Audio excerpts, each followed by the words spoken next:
Yeah, so I was in the makerspace, the workshop, as she said, which is the classroom where the shooting happened was the closest one to this part of the building. So we were 100 or 200 feet from where it took place. I didn't hear the shots. Some people I know who hit the shots. Someone who either did or just saw people running ran into the makerspace and yelled, like, get out, there's an intruder, quite loudly.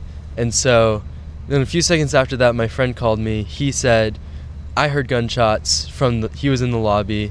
He just walked out there just to say hi to someone.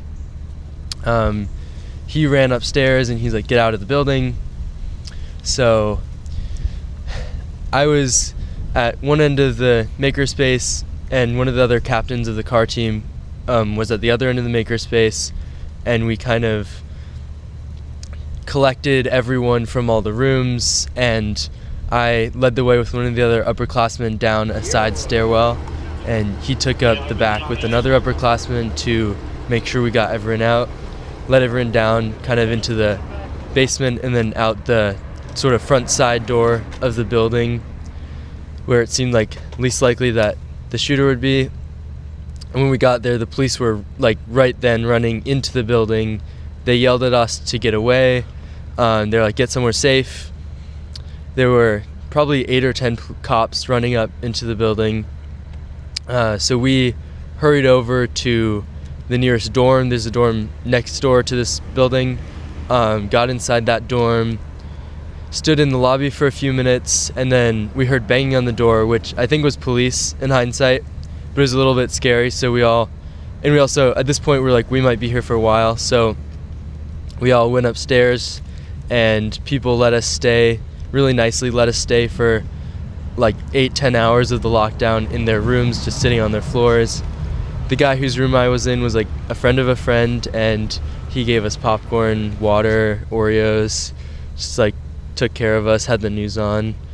So that was really sweet, but that was the whole experience. So at the time I was almost not scary, just like disbelief and just like not really knowing what was going on and trying to stay calm and get everyone safe. And then afterward, it's just like almost hard to process how close we were, where if the shooter had come in, and now we know like which way he came in. If he'd come in and turned right instead of left, he would have come into the space that me and my whole team was in. I was in my dorm, which was about 1 block away from the shooting, facing the science library. He basically lives in this building, like he calls it his actual home.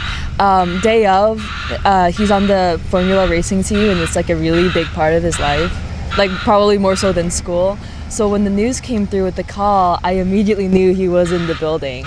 And when you're thinking about this building specifically, like, and there's a shooting in the building, you thought 3 things, like it's the front entrance, the cafe, it's the classrooms, or the third, it was the design workshop where he was.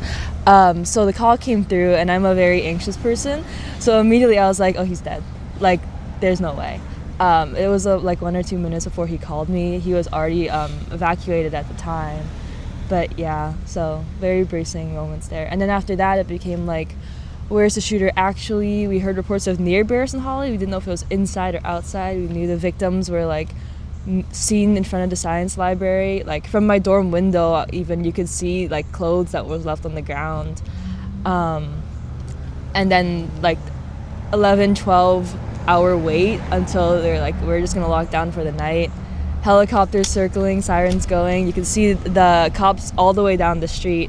And I was like stuck on the news for 12 hours. Like I kept on trying to do work because we didn't have exams canceled yet, and I would just open the news back up on my laptop.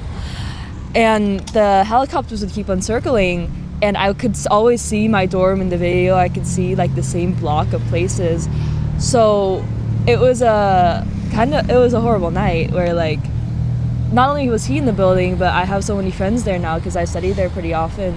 Physics grad student Rafath Bari, and he also was like running from gunshots. I have other friends who are always in that building that just happened to not be there because they were sleeping off exams or things. So like right after I heard from him, it became texting everybody else because you don't want to call people in case they're hiding. making sure everyone I knew was okay, like calling home, things like that. So I think it's a pretty common experience among people who were in their dorms. A lot of people in their dorms and libraries who just like suddenly had to contact everybody. It was like, I wanted to say it didn't feel real, but the moment that the call came through, the text came through, it felt very, very real because it was like, yeah, this is happening now. And then, yeah, so tough night. That one of the scary parts over the past couple days, especially the first night, was that a lot of people who were in the building and ran out of it or evacuated in some way left everything they had, including their phones, and which made it a lot of times hard to contact people that you knew had been there and make sure that they were okay. Yeah, so like we were walking back to my dorm on campus last night, and like I was talking about how like I've heard helicopters circling for hours at this point. Like day of, it was 6 p.m. to 6 a.m. like constant helicopters all the time, sirens. And we were walking back and we saw a cop car kind of speeding without the lights on. We were like, that's odd, something might be happening. And then we got down and it was like unfounded rumors, but it became everybody that you know was calling you, being like, there's reports of shots heard, stay down, stay down. People I know re-barricaded their dorms and things like that. So definitely a feeling of terror on campus.